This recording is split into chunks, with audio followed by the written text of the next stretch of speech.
Hello, everybody. Welcome to another episode of the Thriving Adoptees podcast. So today, I have not one, but two guests for you. There's three of us on the call today, and it's National Adoption Week here in the UK. We're recording this on Tuesday. It'll go out on Wednesday, the 20th of October and thereafter. So welcome to the show, Emma and Paul. Thank you very much for making time for what must be a busy week for you guys. Thank you very much. Yes, has been busy. Has yours been busy, Emma? It has. It's always quite busy here. Yeah. Okay, Coke. So could you introduce yourselves to the audience? Perhaps we'll start with you, Paul. Okay. So my name is Paul Hewitt. I am an adoption social worker with Nugent Adoption. So I work from all across the sort of spectrum of the process, really, from people coming in through the front door, going through assessment, and then finding the right children for them. And then it gets really interesting. The bit you're interested in is once those children are placed and living with those adopts in those early stages, supporting them through that time until they have an adoption order, which is the point at which legally the children are the adopters, and beyond if they need it. But if it goes too much beyond, that's quite often where it gets handed over to our adoption support team, which is Emma's one of. Yeah. So Nugent Adoption are in the northwest of England, kind of halfway. Is it halfway between Liverpool and Manchester? Is that the easiest way? Yeah, that's right. Our little office is in St Helens, so sunny St Helens. But yeah, we cover a radius from there of around about 40 miles out. So most of Manchester, Liverpool, the northwest generally, and the Isle of Man as well. So yeah, St Helens in the UK is known. It's known for its rugby league, right, which is a lower profile sport than football. So I use the Manchester because people have heard of that, and everybody's heard of Liverpool because of the Beatles. Not many people know because they, how would they? That I was actually adopted from Liverpool. So Liverpool has a kind of special place in my heart. I'm not a particularly big Beatles fan, nor am I a rugby league fan. But yeah, St Helens is famous for its rugby league. It is, and glass as well. The Pilkington glass. You've probably got it in your house if you're in the UK. So yeah. So Emma, could you introduce yourself, please? Yeah, so I'm Emma Gardner, and I'm a post-adoption social worker here at Nugent. There's two of us on the team. So I get involved at the prep group stage. So I meet some of our adopters then, just so they get to know us a little bit. And then we also get involved in matching as well. So we'll go out and meet with the adopters again and introduce ourselves and just let them know what support's available to them throughout their adoption journey. And then we're involved for as long as our adopters want us, really, to 18. So some access us quite early on, quite intensively, and then people dip in and out and access adoption support kind of throughout their adoption journey. We also support children and young people as well. So it might be pieces of direct work with young people. We do groups for our young people as well. So we get all our young people together, take them on fun days out, just so that they can get introduced to other adopted people locally, adopted children. We do play and stay groups. So we get the little ones in so parents can kind of meet up and network and get to know other adopters. We do a bit of support groups as well. So it's all about kind of getting our adopters to meet other adopters locally and access support through them as well as through us as post-adoption social workers. Yeah. So community is clearly a big part of what you do, yeah? Yeah, absolutely. So it might be that we do kind of one-to-one support with adopters and do a little bit of training and advice and strategies, things like that, or kind of helping them to meet other adopters as well so they can kind of learn and just chat to other adopters and gain advice from them as well. Yeah. So how do you see that community, that community support, and you as obviously part of that community, how do you see that helping adoptees thrive? I think it's really important for adopters to know other adopters as well and kind of share advice and tips. And sometimes we meet through introduction stages and just share little bits of, what went well when you had introductions with your young person and what was difficult and how best to navigate the way around that. Other times later on, kind of the teenage years can be tricky for all parents, might be particularly adopted parents might find that particularly tricky. And sometimes just knowing another parent who's been there, who's experienced it and got through the other end, is really helpful. So when they're in that really difficult stage and thinking, oh gosh, this is really, really tricky. Are we ever going to get through this? Are things going to get better? To speak to another adopter who's been there and experienced it and said, hang in there, things will improve. It's really helpful, I think. Yeah. It normalizes things as well, doesn't it? We as human beings, we don't like to be other. We like to conform in a way. And adoption, it's not much spoken about, which is why things like Adoption Week National Adoption Week is really good. But knowing adopters and being friends and having those networks makes it normal for you. It makes it normal for your children, which is really, really big for them, not feeling like they're the odd one out amongst all of their friends. Having those sort of networks is really, really positive, which is why we put so much effort into building those, really. Yeah, so a key point, isn't it? Before we started recording, I was learning how much older than I am than our guest today. So Paul was born in the year that I left school, so that's a bit spooky. As you were saying, that community, as you were talking about community and meeting other adoptees, I remember a friend of mine had a 21st birthday party, and his girlfriend at the time was adopted, and somehow, I don't know how that we got onto that conversation, but I think she was probably the first fellow adoptee that I'd ever spoken to, and it was I want the word that comes to mind was exhilarating. I don't know. I mean, yeah. I know certainly our parties, we have like a summer party and a winter party. We'll ignore COVID for a minute and pretend normality is sort of going on. But certainly, I can remember about 2 years in to being here. I've been here 7.5 years now. But a kid arrived at our summer party, and you heard him say to his parents, say, "Are all these children adopted?" And they said to them, "Yeah." They're like, wow. And that was it. They just ran off, and it was almost like the thing of like, I'm not the odd one out. I'm normal. And it was clearly exhilarating to them. And Emma, you've said about how some of the conversations kids have had in the cars in the sessions you've done. Yeah, we take them just for days out, myself and my colleagues. So we've been climbing, we've been pumpkin picking, all those sorts of activities. So it's not kind of based around, talking about the fact they're adopted or anything like that. It's just a fun day out for the kids. But you tend to find that when they're sat in the back of the car on the way back from an activity, they have little conversations, and it's interesting. And obviously they know we're kind of listening in and joining in, but they'll talk about, have you got another sibling that you don't live with? And have you got a life story book? And just little bits that they can talk to the peers with that perhaps they haven't had that opportunity to talk to people about before. It's really helpful. And they also build relationships with myself and my colleague as well. So if they do need to come back for support later on, they know us as well, which is really nice. We've got a young person at the moment who's in his teens, he's struggling a little bit, and he's come to the parties and he's come to activities. So now that I'm able to go in and offer a little bit of support, he knows who I am. So it makes it a lot easier to kind of engage him and for him to feel comfortable to talk to me as well. So they work on a lot of different levels, I think, these activities. So I guess the underlying message to listeners, if you're not part of a rich group, like a rich face-to-face group of this nature, and you're looking for guidance, then find one.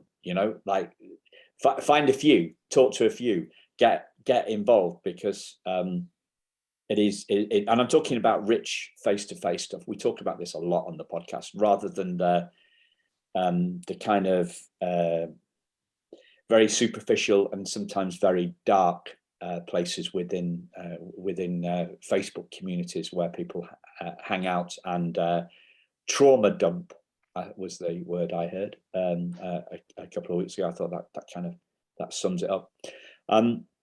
One of the things that I found similarly exhilarating, really, was doing when I was a guest started guesting on podcasts. November, December last year, January into January this year, I was really taken aback by the curiosity of the adoptive foster parents who were interviewing me. and they really wanted to have an insight. They wanted to find out what had gone on for me, in the hope that it would be, and in the hope that it would help them inform what's going on inside their kids' heads, and more importantly their hearts, that would help them. But they might not be able to express it, because I'm 54, I've got a certain perspective on this. When I was 8, I had less perspective on what was going on for me. So one of the things that that's just popped into my head, Emma, is there anything that you learn from those, that your involvement in these communities, that you think, I'm thinking the communities of especially teen adoptees, that you feel would be worth the listeners knowing, assuming the listeners are adoptive parents, things that surprise you about what teen adoptees or child adoptees say? Is there anything that you could do to satiate this curiosity? Because people are listening to the podcast because they're curious. Adoptive parents are listening because they're curious. So anything that we can do to help them understand what's going on for kids in general is of interest to them. Yeah, I think they just really value honesty and having that kind of conversation with them and a bit of curiosity. So kind of teenagers tend to be happy having those discussions with you. So if you're kind of being a little bit curious about, what they're particularly struggling with, and have those kind of open conversations with them, they do tend to open up. Sometimes they don't understand why they might be quite impulsive. So it's giving them a little bit of support to help them understand, why they might be particularly impulsive, or sometimes they don't make great decisions. But I think that's teens as general sometimes, isn't it? And then obviously a lot of our children have experienced trauma as well. So that impacts on kind of their brain development as well. So sometimes it's helping them to have an understanding of the impact of trauma on them as kind of individuals. Yeah. How it might affect their behaviour and their development. And it's helping adopters to understand that as well. Their early experiences, even if it's kind of in the womb, still may have affected their development and their brain development, things like that. So it's giving them that understanding. Yeah. So they can be more empathetic as kind of parents, really. Yeah. I think empathy is a huge kind of important thing for adoptive parents, that understanding that these children, sometimes the behaviours they display are extremely kind of frustrating. They might get into a stage where they feel like they're in blocked care. I don't understand my child. I don't understand why they're doing what they're doing.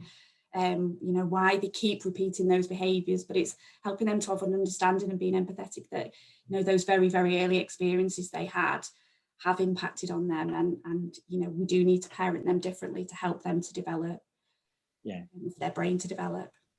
So what's block care, and how does that manifest? So blocked care is kind of when parents feel like they're at a point where they're stuck. They struggle to empathise with their child. They struggle to understand their behaviour. Why are they doing this? And I suppose they lose that empathy. It's the point where they kind of lose empathy for their child. And it's us trying to help them to understand their child a little bit better. So that might be where the communities come in, talking to other adopters. It might be some education. It might be accessing, we send them to lots of different other avenues as well for support. It might be that they need specialist support, therapeutic support, to help them get out of this point of block care, really, to help them to move on and understand their child better. Yeah. And parent them therapeutically. So I think the one thing that jumps out to me as you started talking about that, I was going to go with another follow-up question, but you answered it. So I just want to bring that up to the top. There are many different ways. If you're going through this, listeners, if you're experiencing within your family this block care thing, there are many different ways to go about it, and it may be that you just haven't explored those different angles. Maybe you should get in touch, talk to other adopters about what they've, how they have become unstuck. You may talk to somebody, a professional, about becoming unstuck. Can I just take it a step back? because one of the things that we're trying to do with the Thriving Adoptees podcast is illuminate blind spots, right? So we're bringing unseen stuff out of the darkness where we can't see it up into the light, so we can kind of take a look at it, and hopefully when we take a fresh look at it, then we're going to see a way to move forward. To what extent are parents aware of this, the blind spots around this blocked care? Are they aware of it? I mean, or to what extent are they available, and to what extent do they not see it? I think what we try to do is, the reason we get involved very early on is so that they know that there's support available at all times, so they can pick up the phone and ring us whenever they want, because the idea is that we'd prefer adopters to come to us when things start to get a little bit tricky.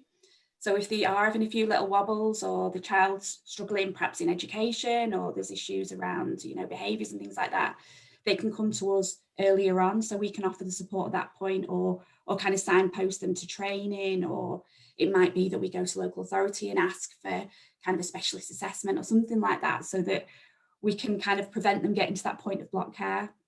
Obviously that doesn't always happen, and some adopters will try really, really hard to muddle through and then get to that point of block care and come to us. It can be hard for people to access support for a range of reasons, but we just encourage it to, we encourage them to access it as early as possible, really. Yeah.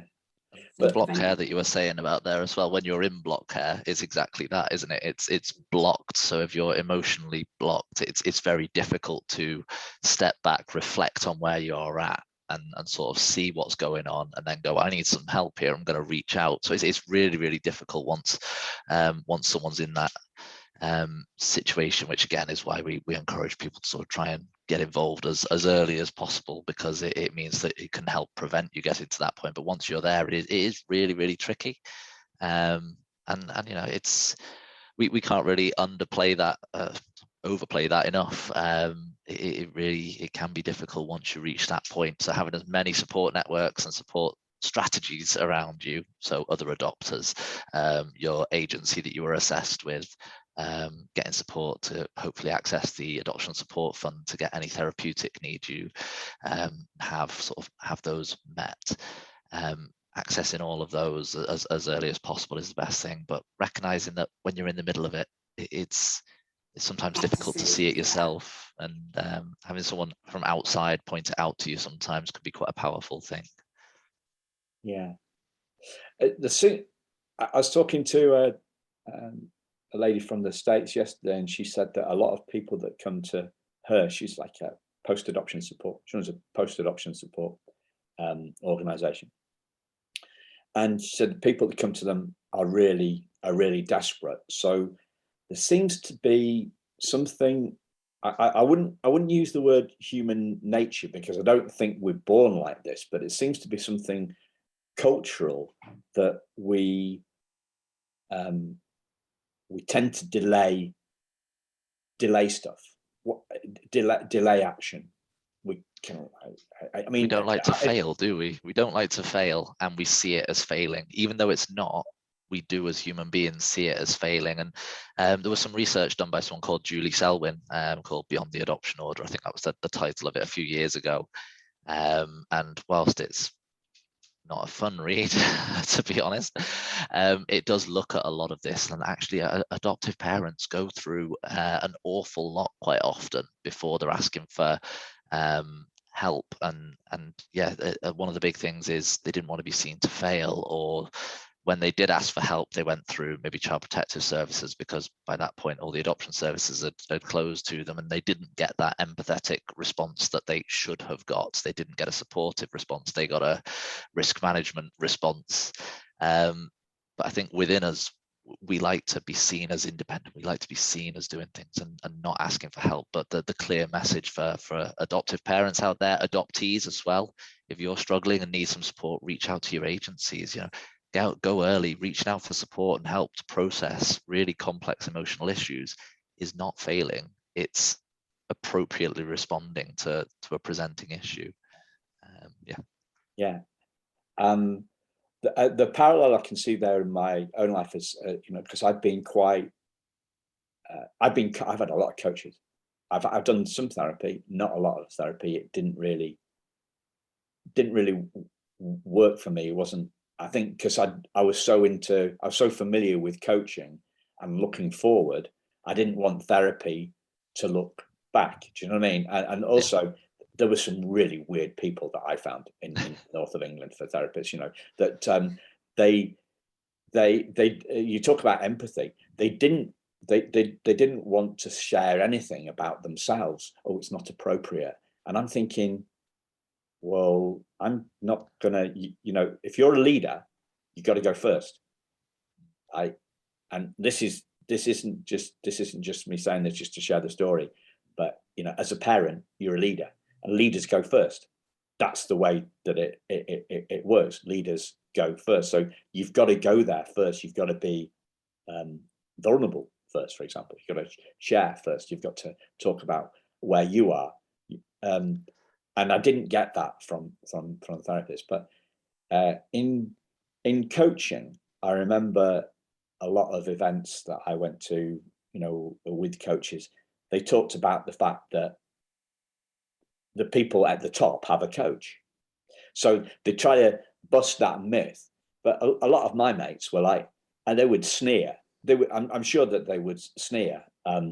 I know one particular would sneer about the fact that, oh, Simon's off to see another coach again, about his business, he can't only do it, and I'm like, yeah, okay, that's your stuff, mate. But that kind of peer pressure, or you don't do this, that to me is an absolute nonsense. Giving us stuff what somebody else thinks. You need to look out for what your family needs, don't you? And you said about leaders leading from the front, and I've not finished it. I was listening in the car on the way to the office today. The lady that you spoke to the other day, I can't remember what day it was when I downloaded it, but like the family-based model and leaders leading and being able to sort of like set out what the path is, but show vulnerability. And in adoption, it's about that. The children that we're working with, they have not had the start in life that they should have had. They have suffered or would have suffered significant harm if they'd remained in their birth family. That's had an impact on them. So we talk about empathy, we talk about showing vulnerability, we talk about processing feelings. You need to show them, as an adoptive parent, you need to show them that, because you're the one they're going to model it from. And if you as the adoptive parent can't do it, why are you expecting it from your child? Leaders absolutely, well, good leaders lead from the front. We all know bad leaders that lead from the back, and it doesn't work, does it? We can't do that with vulnerable children who become then vulnerable adults. They need that leadership. What's your take on this, Emma?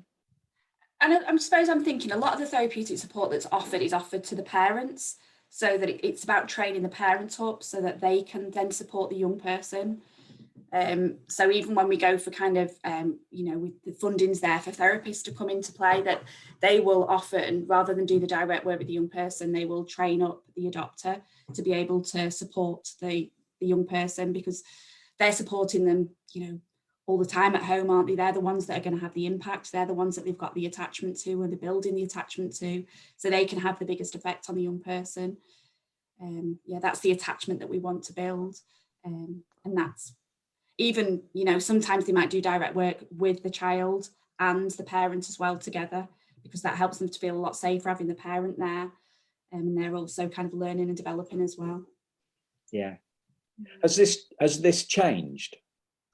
Is that a trend that's changing? Is there kind of less work with kids and more work with parents, or what are the trends? Yeah, I think parents sometimes when they come, they think that it's going to be a case of, here's my child and they need therapeutic support, so they're going to go off for an hour with a therapist, and after 6 weeks or 12 weeks that's going to really help. But quite often, that parent needs to be part of the process, or they need to be the one that's experiencing the therapeutic support, so they can then go on and support their child more therapeutically. And I think it is a shift in culture. It is a change. Yeah. Yeah. It's I guess people listening to the show won't be doing that because they're doing it but the idea came to my head, like, why would you want to outsource your child's well-being? I mean, Yeah.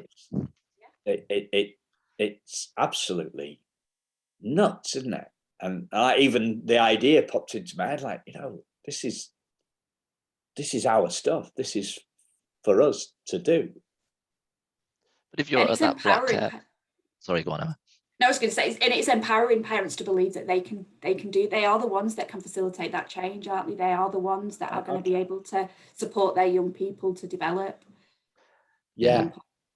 Enabling them to see that they can. Because again, if you're getting to that block care point and you think, I can't do this, I just need my child fixed, which is oversimplifying what a lot of parents will be thinking. But if you're reaching that point and then someone says to you, you're the solution, you might feel like you haven't got anything left, but actually that's what the packages of support that are there are designed to do. It's to give you that something to have left to actually help that child. Parents have so much in them, and they have that basis of the love, the attachment, the relationship with the child. A therapist can't have that. You just can't have it. So you've got that solid foundation to build from, which is why parents are just so much better placed to do that. I think for me, there's the two extremes of the two extremes view of adoption is the kind of the unicorns and stars and rainbows and all that sort of malarkey, and then there's this broken, traumatized, trauma hellhole, for one of them. And for me, like, there's the depth. Well, I think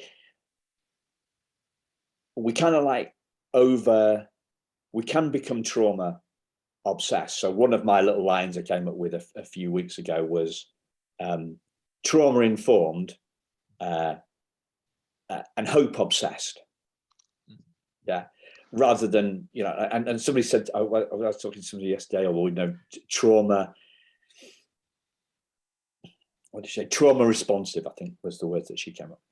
Trauma responsive, but like hope obsessed. And for me, as a guy that's had a lot easier start in life, far easier start in life than most kids, right? So I've got some relinquishment trauma, if you want to, like old primal wound, it's all happened, all that sort of stuff, right? But I haven't been through any of the trauma that a kid's been through in terms of neglect or abuse, right? But so I can't talk about that other than to say the most influential person in my life in understanding how our minds work and the fact that we're not our minds and who we truly are, that spirit underneath, a ghost in the machine, the life force who that truly are. She was abused in every way possible by her dad. She wanted to be adopted. It never happened, despite going to court and stuff like that. But if she can get through that sort of abuse, then anybody can get through anything, because this narrative of broken and wounded is, to me, wrong. I think we're all broken. It's and it's all different levels, isn't it? It's difficult. I find it really difficult in the adoption circles, and Emma, I'm sure you'll be able to comment on this to tell me that you have a different view or a similar view. But I find it really, really difficult that there is this narrative of adopted kids are broke, for want of, that's just summarizing it and making it a bit glib and a bit shorthand, but adopted kids are broken. That's not what I see. What I see is incredibly resilient children, actually, that have gone through an awful lot and just keep bouncing back. Even the ones that seem to be struggling, they're actually bouncing back much higher than they ever should be, really. But you know what? Adopted kids may have gone through incredible amounts of trauma, but trauma's not only for adopted children. Everybody goes through trauma, and some people deal with it well, some people don't deal with it well, and we just know a bit more, and it's a bit more out there. But we can't blame every problem that comes along for an adopted family's life on the trauma. I think it get on that early start. I think it's unfair to do that. There are sometimes things that are linked to that, but it's not everything is because of that. And I think becoming obsessed on the trauma can be a bit at points unhelpful. Obviously, it depends what the issue is and all that sort of stuff. But I don't know, from what you've seen, Emma, and you support the higher end of things, shall we say, don't you, on a day-to-day basis? I suppose it's being aware, isn't it? As an adoptive parent, it's being aware that those very early experiences, that trauma, that loss, can impact on your child and will require you to parent your child differently than you would if it was a birth child. You know, you need to be more routine, more empathetic, and you need to kind of understand that they have had that experience, so they do need to build that trust with you. They may feel the world is unsafe because the people that initially looked after them weren't safe people. So their initial outlook, their kind of view of the world is that it might feel very unsafe for them. So you're kind of rebuilding that with them to help them to understand that actually they can trust you, that there are people out there who can be safe. And, that does take a lot of time and that can take a lot of work. But, if you parent them therapeutically, it can be really effective. And like you say, children are extremely resilient. Children can be extremely resilient and go on to do amazingly well. So I think we're born to bounce back. I think that we are. The metaphor I've heard on this is three different things. So which one are we? So the first idea is that the first metaphor is that we're like, and this is human beings, right? Or well, who we are. So the spiritual being having the human experience. All the trauma is in the and the feelings, all the anger, all the feelings of insecurity, all the thoughts that I'm not good enough. All that is part of that's the human experience, and that's where we're focused. But who we are is that spiritual, the spiritual being having the human experience, and the spirit, the essence of who we truly are, is the rubber ball, and the fragility is like a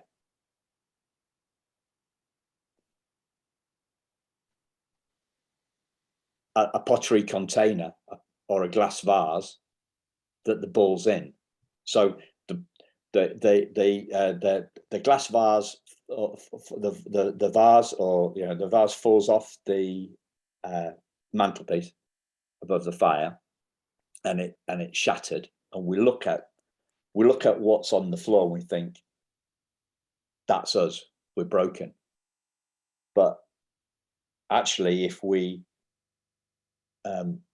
move the bits of glass or pottery to the side, we reveal the rubber ball that's born to bounce back under that.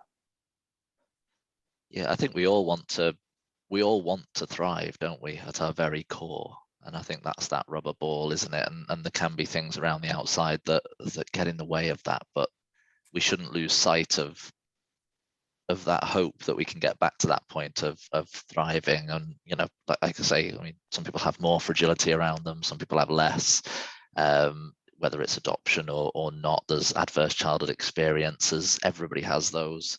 If you have more than a certain amount, your life predictors are impacted in a certain way and all this sort of stuff. But we all want to thrive, don't we? And the trauma that comes from adoption and modern adoption is one type of fragility. It's not the only type of fragility. And hopefully we can just have a bit more empathy and kindness when we look around the world, that actually we don't know what anybody's been through. You've been very honest and open, Simon, sort of saying what your journey's been through the podcast over several episodes. But you know, I might have had all sorts of things happen to me, or I could have had a perfect unicorn life, as you described it. Same for Emma and everybody out there. Everyone's had different lives, and it's a relatively modern thinking, isn't it, that we should have a perfect life. I think we're the first generation or two that think that. Before that, everyone accepted life was really difficult, and we just need to get on with it sometimes. That wasn't always the most healthy response, but actually life is not easy. And there is going to be barriers to being that bouncy ball. So trying to break them apart and peel them out of the way is, you know, that's not a bad thing. That's a sign of strength, not weakness. Let's try and do that. Phone people like Emma, get the support that you need. Whether you're an adopter or an adoptee, you know, get what you need to help you bounce high. Yeah. So what's the difference that makes the difference then? Depends on the person, I would suggest. What do you think, Emma? Everybody the same? Everyone different? I think everybody is different, aren't they? I just think, like you say, it's accessing that support. It's being able to recognise, isn't it, that things are a little bit tricky. And, you know, if I can access support early, it does really help and makes the difference before you get to that point where you're in crisis, where you're in that block care, where you are really struggling. It's finding the strength, isn't it, to know the support's available to you, but also being able to kind of pick up that phone and access it. Yeah. Do you think sometimes, Emma, just like, I was chatting to one of our other colleagues and she sort of said sometimes just keeping expectations in check, you know, accepting you're not going to be a perfect parent, they're not going to be a perfect child. Is that something you see quite often, Emma? Absolutely. I think adopters sometimes have waited an awful long time to become parents, and they thought about it for years and imagined what it's going to be like, and then suddenly you've got a child who may be struggling a little bit, or, you know, it is keeping your expectations kind of in check. Sometimes they might not meet those developmental milestones at the right time, but that's okay. And it's kind of having realistic expectations of yourself. Sometimes it's not always going to be fun every day, and it's not always going to be enjoyable, and that's okay too. And I think that's why it's useful to kind of speak to other adopters and kind of share experiences, because, you know, they can say, you know, yeah, it's okay to feel that sometimes it's not going so well, or that you haven't done exactly what you thought you would do in that situation. We get it wrong as parents. We all get it wrong sometimes. And you know, that's part of learning and developing. So it's just having those expectations that we're not always going to get it right. And, you know, having those conversations with children sometimes as well. Yeah, you know, I didn't respond to that as well as I should have done, and I'm sorry about that, but we'll learn together and kind of move forward. That's really important. Sorry, I'm just jumping in at any point here, aren't I? But you say about saying sorry, and there's a guy called Dan Hughes, isn't there, in adoption circles, who everyone thinks is like the bee's knees. He's like the top dog that all the therapeutic people just love him. And so one big part of his sort of ethos is repair, which is a fancy word for saying sorry, basically. Maybe it's sort of trying to say, oh, is this what's happening? No, oh, I'm really sorry about that. Help me understand it. But also modeling sorry. And, you know, to sort of share certainly part of my childhood, I can remember one incident where one of my parents, I won't say which, just in case there's a small chance one of them listens to this, but, you know, one of my parents got cross with myself and my brother, more cross than they should have done for the situation. You know, no particular boundaries were crossed or anything like that, but actually it still sticks out to me. I can't remember what I did, can't remember anything else, but I can remember them the next day sitting us down and saying, I'm so sorry. And that made the biggest impact, because it repaired and it showed that humility, it showed that vulnerability. And, you know, that's a biological parent.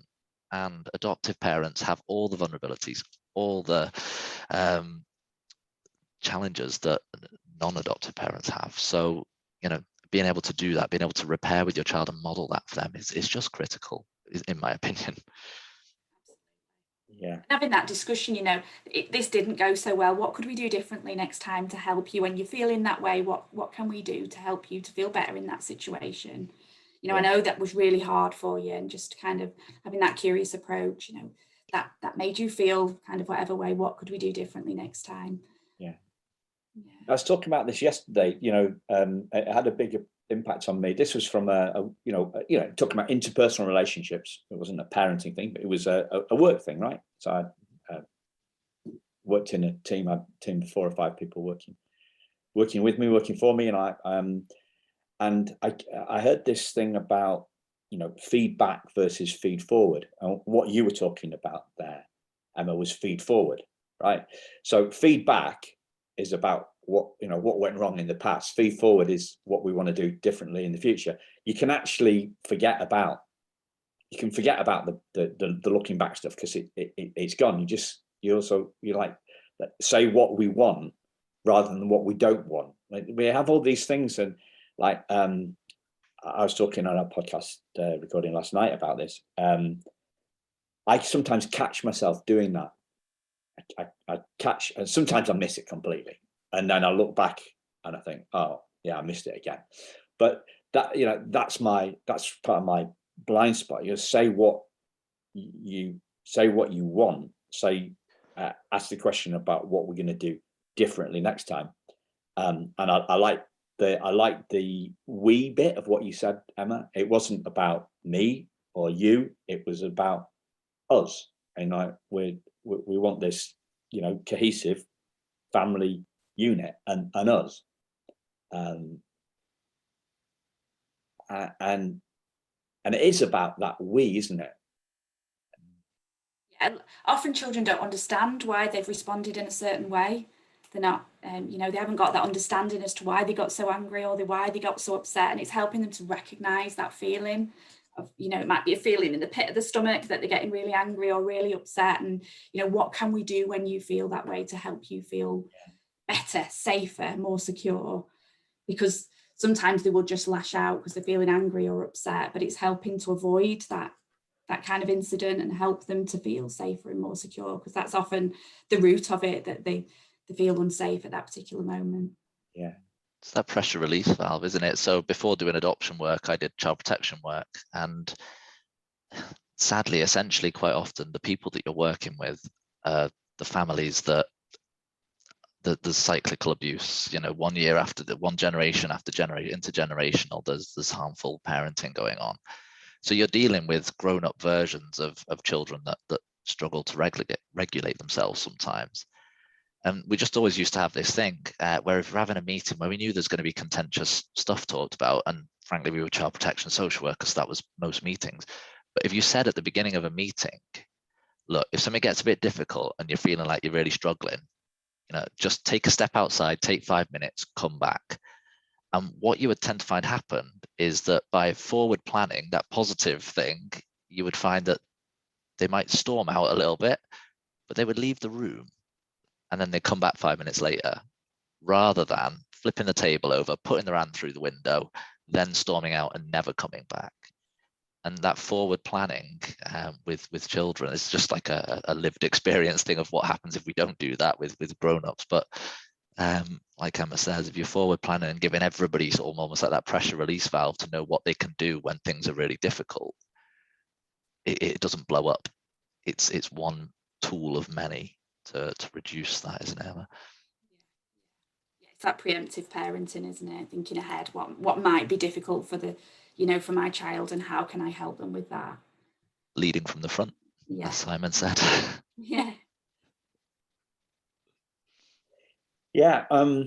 One of the models that I used to use with kids in schools, and these were all kids, it was nothing to do with adoption, is I would take them through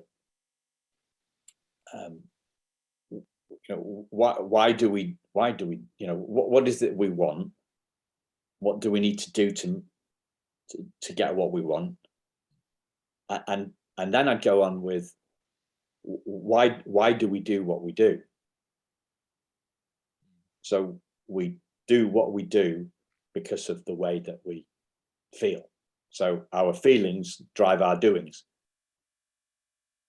And for me, that was a key point of empowerment, because otherwise we don't understand why we're doing it. But as a total thing, not as in like when we're lost in the detail. Why is that person Also, it's easy to see it in a different, from a third party view, because as I say a lot, it's hard to see the picture when we're in the frame. So we can illustrate that. We can ask our child about that. So the thing that I often did it with was about, you know, why a bully picked on us. So why do you think that they did that? And then explore that, and you get to the point where the child sees for themselves, right, that the anger and the insecurity or the sadness or the sorrowness, or, you know, that kid did what he or she did because of the way that he or she was thinking. So it's got nothing to do with you. Yeah, we take things personally. Human beings, we take things personally. We think it's about us, when usually it's more about the other person. So if the child can see that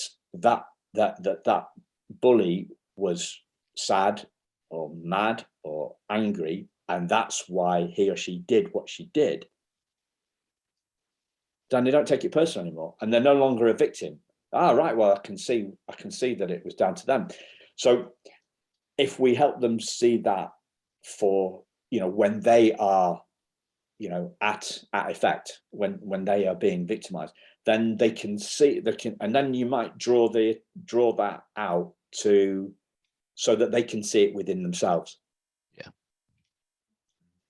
And we can explain that from our own perspective as well. So, you know, like, and we can do it with things like, you know, like I honked the horn. Somebody cut me up. I was angry, so I honked the horn, or I shook my fist at the guy, you know, the other person. So we kind of like, we go with some vulnerability. We go with a third party, and we help our child understand that how people feel determines what they do. All of us. That seems to be human nature. I think it's sometimes giving them the language, isn't it, to help them understand why they might have done what they've done. We use a lot of, going back to Dan Hughes and Sarah Nash, who writes a lot of books and does a lot of training around it, and they use a lot of curiosity. So it's kind of, I wonder if you did that because of this, that, or the other. And it might be, for example, you know, a child who hoards food. I wonder if you hoard food because when you were very little, there wasn't much food around, so you feel like you need to kind of hoard food, so there's something there for you. But then giving them that reassurance afterwards, it's okay, actually, you don't have to hoard food here because there will always be enough food. We will make sure as your parents that there will always be enough food for you here. And it's kind of giving them that language for why they might do particular things as well.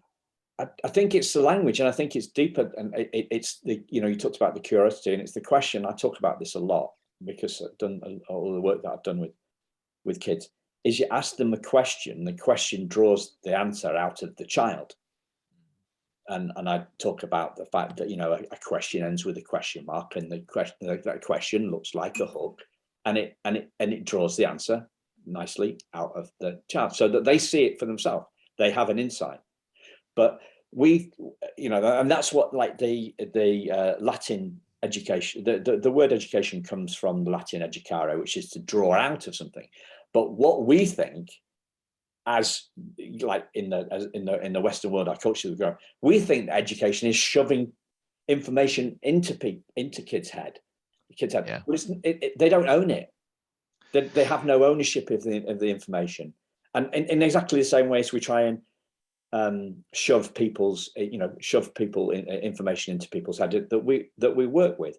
But the better way to do is, you know, oh yeah, I made them think it was their idea. Well, you know, by asking them questions, well, you didn't make them think it was their idea, you helped them think it was your idea. You used curiosity, you asked the question, rather than, because you know, a statement, like if we're shouting at somebody, it ends with exclamation mark or 3, doesn't it? You know, make a statement. We're trying to shove the stuff into people's head, but being curious draws the answer out. And so I think when we're looking at these strategies that we hear, we have to go a little bit deeper into kind of, if we understand the reason for the strategy, the fact it draws curiosity, draws the question, asking a question, draws the answer, then we're more likely to actually implement that strategy. We're going to say, oh, that's a good idea. We live in this world, you know, like I get the Times on a Saturday and Sunday, and it's full of really great information, but very little, you know, like lifestyle tips and stuff. And it's acres of the stuff, but none of it, you know, like, why do we still need to be told to eat less and move more to lose weight? But you know, there's this kind of self-help industry that's just, I think it's what you're saying. If we don't internalize that, so if children don't internalize it, if it doesn't become our message, it just becomes someone else's message that you're trying to hit me with, and you're hitting me around the head with it. Whereas if we invest in something, if we hook onto something and sort of say, you know, this is something that I want, I'm invested in this outcome, therefore I'm invested in these behaviors or these changes, I will therefore, as adults, maybe eat less, do more exercise, or as children, I don't want to feel like this anymore. I don't want to lash out and hit people at school. I want to respond in this way. And if we invest in that, then all of a sudden we unlock the potential to actually make the changes. And that's where the work that Emma does and other therapeutic social workers up and down the country do with people is so key in terms of giving adoptive parents those skill sets to be able to do that with their children. Because if it's just a parent saying, you need to do this or your life's basically going to end up like this, well, it's just accusatory. No one likes that. Whereas if you sort of get them alongside and say, so what do you think is going to happen? Do you want that to happen? No. Okay, what would you like to happen? This. How do we get there? Well, I need to do this, this, and this, and this. So what can we do? Let's find those solutions. Shall we go through that? Yes. The door is open to making those changes. It's not always going to be easy, but you've opened the door to something that was closed beforehand. Because absolutely, it needs to be internal. It needs to not just be bashed around the head by someone else. Yeah. Yeah, they've got to believe in it, haven't they? They've got to believe it's going to be successful, haven't they? Well, give them purpose. I would go as far as to say the most important thing that we all need to see for ourselves, it needs to be internalized. I think that's a great word, Paul, is that we're enough. And I'd go a bit further than that. I say we need to see our perfection, you know, that we're perfect with our imperfections, that we are whole, that we are one, that we are enough, that and that's what I think I would change it ever so slightly. I think I would say that we're worthy. I wouldn't say we're perfect. So we're perfect, I would say then we don't need to make those changes, but we're worthy of that outcome that we've internalized and we want. You know, there's nothing that should stop us getting there, but recognizing that actually we're maybe, well, I'm certainly not, I'm not where I want to be in life.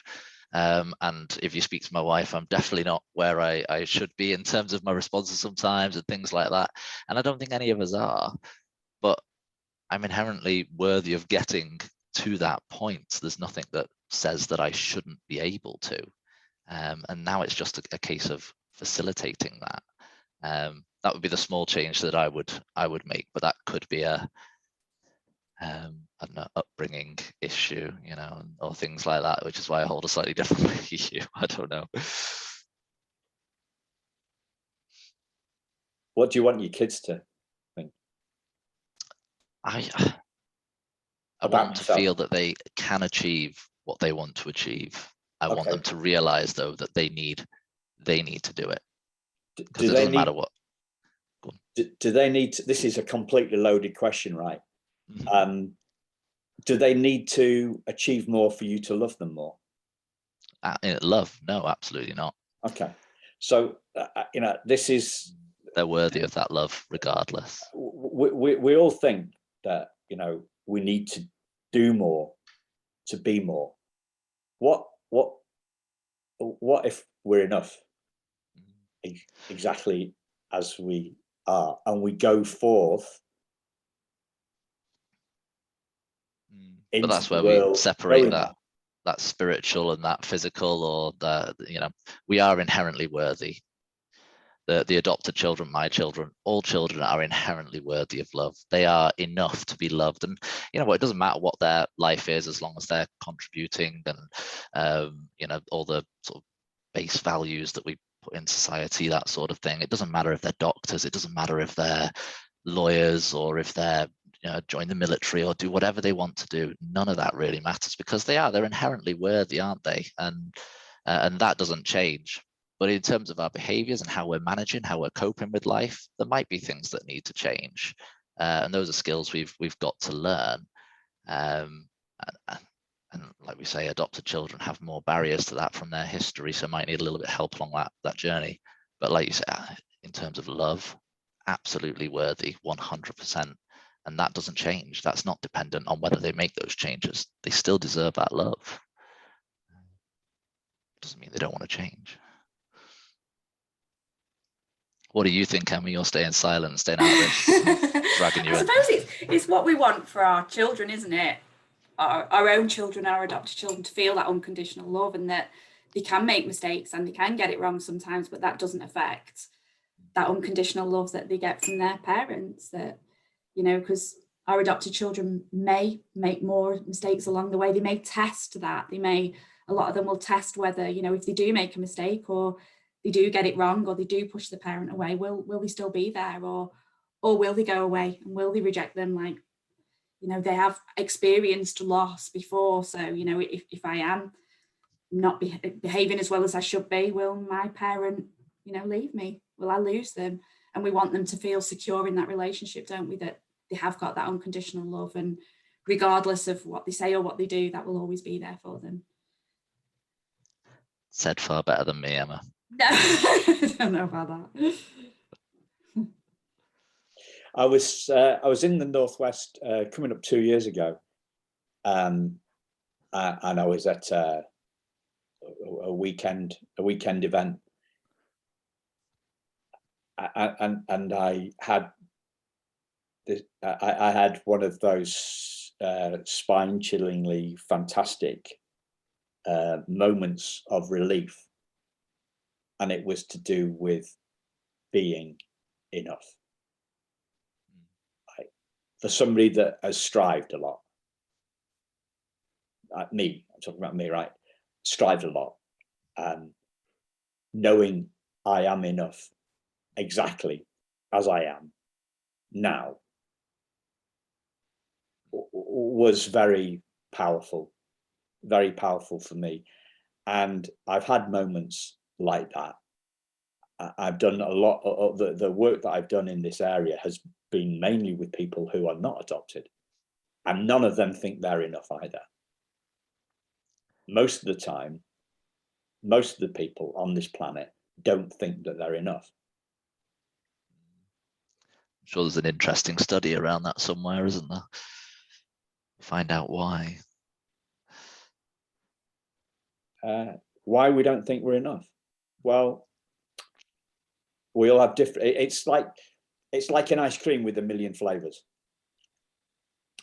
So not a good enough mum, not a good enough dad, not a good enough adoption social worker, not a good enough adoptee, not a good enough son, not a good enough businessman, not a good enough businesswoman, not a good enough gender neutral business person. Don't put me in a box. You know, like we've all got a different flavor of it. But the most important thing that every person in the world wants to feel like is that they are enough.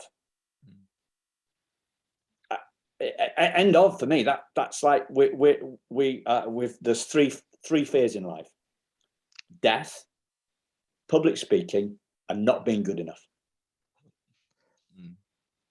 It's that connection, isn't it? It not being good enough. It's do we have that connection to others which validates us? We feel good enough for those people that we care about, or certainly one aspect of it, maybe not the entire picture. But yeah, it's Certainly a part of it, isn't it? Well, the fourth one then, on that basis of what you said, fear of being alone. Yeah. We're not good enough, and therefore the tribe is going to lose us, and we're going to be eaten by the brontosaurus or whatever. You know, like it's like we're alone, we're isolated. This is why, like, naughty steps and sent to your room isn't a great idea, because we feel disconnected.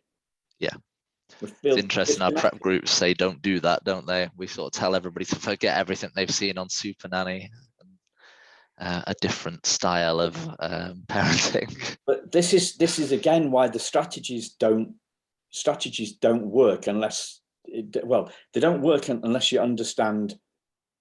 Let me put it a different way.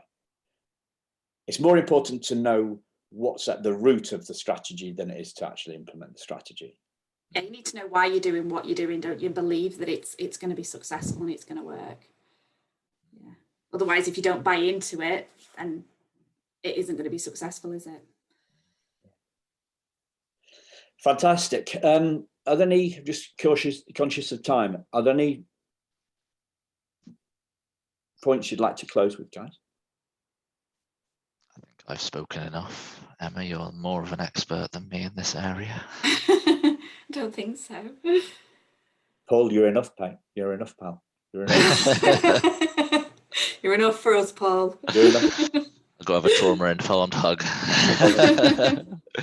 Emma, you're enough as well. You know, this has been out of your comfort zone. You know, it has, yeah. You've made me publicly speak, which is wonderful. Yeah.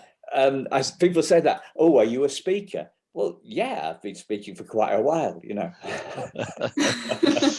Just not in public. I don't know. I'm not going to ask you on the recording how it's been, Emma. There you see. I'm scared of Emma saying, you know, not being middle class and just lying, you know, because we're far more roundabout, aren't we, than our American cousins. I met this guy, and it's long story short, he said, we were talking about golf because I was with a buddy and who's a golfer, I'm not, and an American guy, and my mate said to this guy, I said, you good at golf, then you play a bit, and the American guy said, yeah, I am actually. We're like Brits, we're like, what? You can't be that immodest, mate. You can't. No. Obviously, we didn't say that, did we? We didn't say.